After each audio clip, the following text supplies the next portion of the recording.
Why are so many people overwhelmed with clutter? Disorganization is causing shame, suffering, friendships, time, money.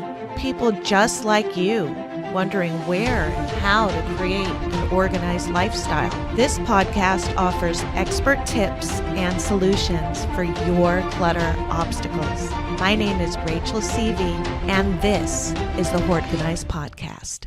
Hey, collectors. Welcome to the Hoardganize Podcast. I am your host, professional organizer Rachel Seavey.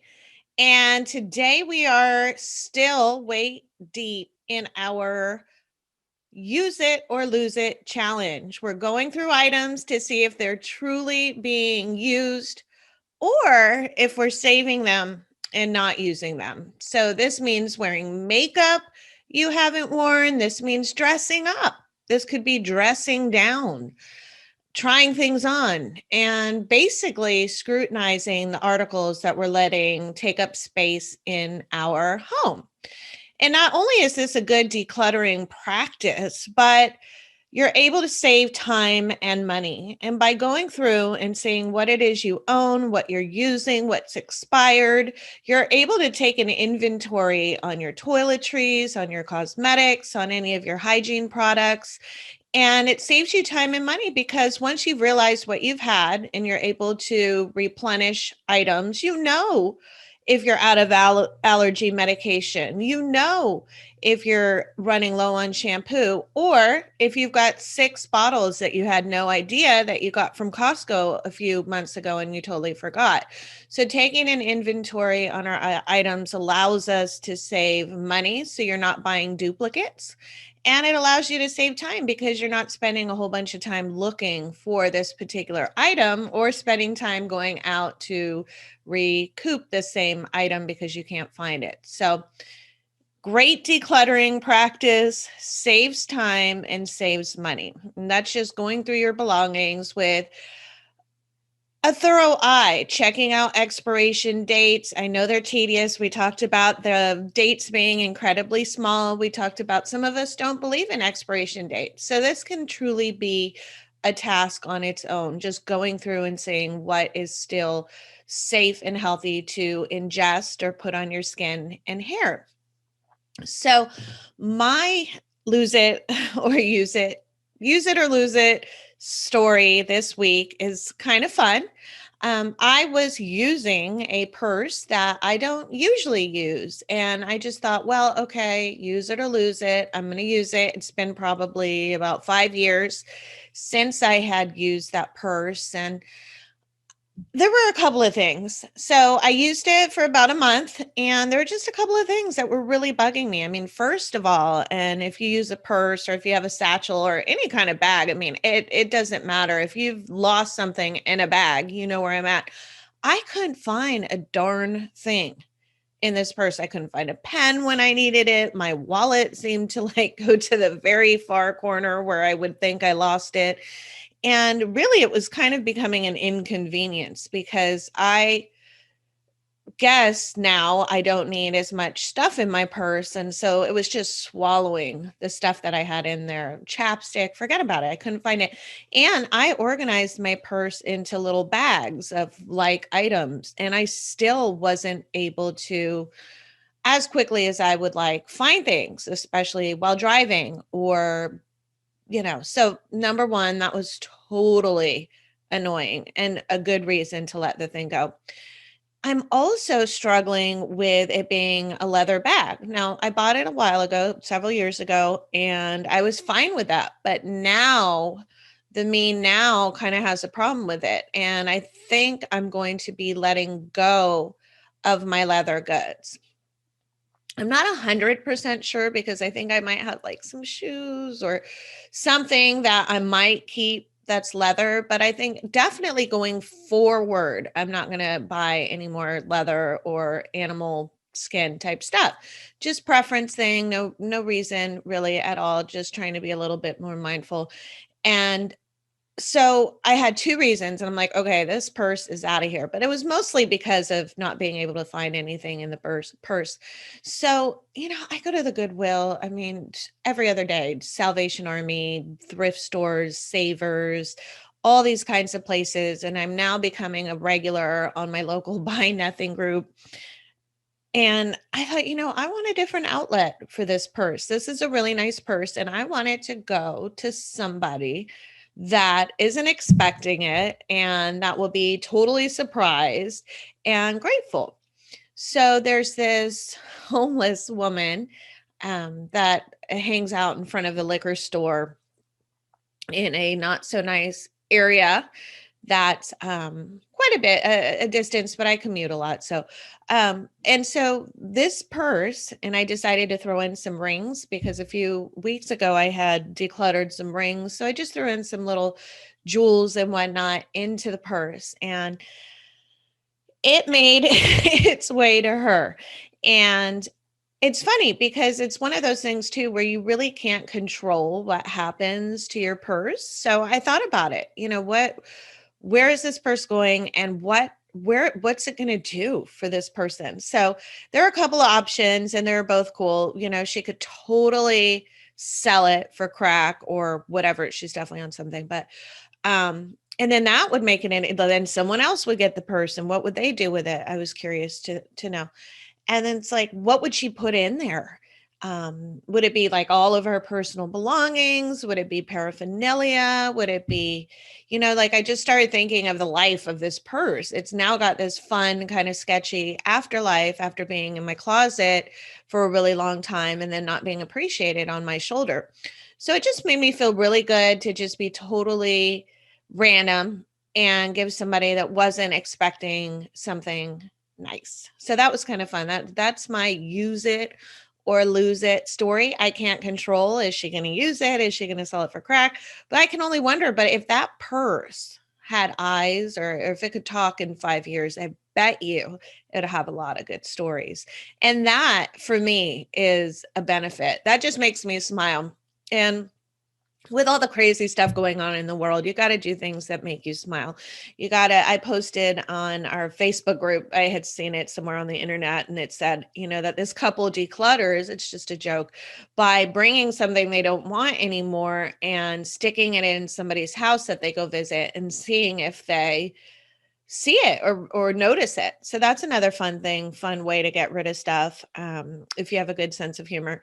So there's always lots of options to get rid of stuff. I know, you could give it to a friend, you could give it to someone, you could give it to the thrift store, but you can also just give it to somebody who totally doesn't expect it. And so that was totally fun for me. And I just thought I was going to spice it up for me, spice it up for her, and most importantly, spice it up for that purse. That was fabulous. It just didn't work for me. Okay. So if you're watching this on YouTube, you're probably wondering, I love you guys if you're not, why I'm wearing what is this, micro fleece zip up from neck to bottom. I'm going to explain this to the listeners. Leopard print robe. So I am wearing a micro fleece leopard print zip up robe right now because this has been something that I've struggled with whether to keep or get rid of. And so the pros are it's super comfy and I kind of like it. I know it's cheesy. I know it's super cheesy. If you're watching right now, you're probably like, wow, she has really gone onto another deep end wearing her robe. I have something under. I'm fully dressed, but I wanted to wear this robe because I struggle whether almost every day, whether I want to get rid of it or not. And I have two robes. Now, the other one is really hot and it kind of wraps around, and the belt. Like if I had to choose between my two robes, I would choose this leopard print one. I know that's silly, but it's comfy and I like the way it zips. The other one, like the belt is hanging or it's just a lot of work. This one, you could just zip it up if you want. It's like a giant nightgown. It is a little too big. I will say that, but it's a robe. So you're wondering, why doesn't she just keep her robe? She loves it. I have a window that leads from my kitchen out onto the street. And a lot of the times I'm cooking or I'm washing dishes wearing this robe, and I can see my neighbors so they can see me. And sure, close the window, whatever. It actually really lets a lot of light into my kitchen. And we have one of those neighborhoods where everyone's walking with their dogs or their kids or their families. And sometimes there's that crazy awkward eye connection where I'm washing a dish and I see one of my neighbors and they wave. But so that, I guess, would be the con. Like, that has happened. I can't even tell you how many times wearing my leopard print robe. And for some reason, it was causing anxiety. Like, oh man, the neighbors just saw me in my robe again. Like, they must think I'm always in my robe, which I'm not. But there's certain neighbors that walk at like 6 in the morning, 7 in the morning. And during those times, I might still be wearing my robe. So I'm like, Shane, I tell my son, he's 13 and he's been hearing my rhetoric his whole life. And I said, Shane, I think I'm going to get rid of my leopard print robe. He's so sweet. He was like, Mom, you use it, because he knows about the challenge. He said, you seriously use your robe. You wear it almost every day. I see you in it and you love it, don't you? And I was like, yeah, but I'm sick and tired of the neighbors seeing me wearing this robe. I just get kind of embarrassed. And he was like, wow, Mom. And he sounded kind of disappointed. He was like, you always talk about how you don't care what people think about you. And here you are thinking about what people care. So he totally called me on my own stuff. I love it. Kid's so smart. I mean, way wise before his age. So I'm keeping it. And to get over my anxiety of what people think about it, I'm using it. I'm wearing it just for you collectors. So I'm going to take it off because I was just really trying to make a point that I'm really trying to use my stuff, and especially if I love it. And it's okay if not everyone else loves it. And it's okay if I give it away, right? So what are you getting rid of? It's never too late to join our Facebook group. We are always posting the stuff that we're using, stuff we're losing this month, stuff we're just getting rid of, questions. Feel free to join on in and answer or ask any questions. It's a very supportive, non-judgmental group. While speaking of groups, I have started and will be launching a Tuesday afternoon decluttering group. Now, I've been threatening for months that I was going to be doing this, and it's still a little up in the air because now it sounds like my son might be going back to school before the end of the school year. So I don't know. So I'm just going to put that out there. But it sounds like Tuesday, 4 p.m. Pacific Standard Time, y'all. I'm going to have time to host an hour-long meeting. It's only going to allow 10 people, and you're going to talk about what you're working on. We're all going to talk about that for 2 minutes, what we're working on at that moment.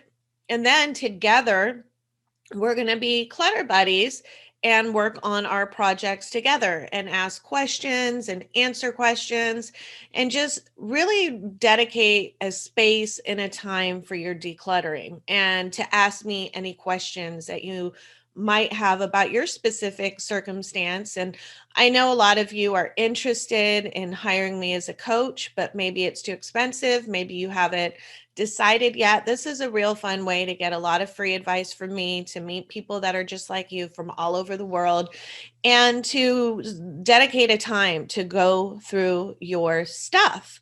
So I have a sign up now on my Calendly. I'll be putting the link on YouTube. I'll be putting the link on my iTunes and Stitcher and Spotify and iHeartRadio, or however you're listening to me now. I'll make sure that there's definitely a link on the Hoardganize.com webpage, and definitely on our Hoardganize Facebook group. So you'll be able to easily sign up starting in March, Tuesdays, 4 p.m. Pacific Standard Time, to just declutter for an hour with friends. I'm super excited to have you there and to be able to host the space and make it affordable and non-judgmental for everybody. I was recently on the Clearing Your Clutter Inside Out podcast with Julie Caraccio. Definitely check it out if you haven't already. It just aired this week, and we were talking about sentimental items. So it's a really good thing to catch up on. If you have a lot of sentimental items and don't know exactly what to do with them, definitely tune into Julie's podcast, and you can hear us just chatting about what our sentimental items are and how we're dealing with them, and suggested ways and methods for you to deal with your memorabilia. If you are listening on YouTube, please make sure you're subscribed. We just hit 1,000 subscribers. I'm so grateful for you and so thankful. If you're listening on your audio device, feel free to leave me a review. Leave the podcast a 5-star review, only 5-star reviews. If you don't love it, then don't bother. But I'd love to see you online. And always feel free to shoot me an email, hoardganize@gmail.com. Until next time, collectors, and remember, happiness is a place between too little and too much. Thank you for listening to the Hoardganize Podcast. Please make sure you're subscribed and join our Hoardganize Podcast Facebook page and get additional tips and challenges.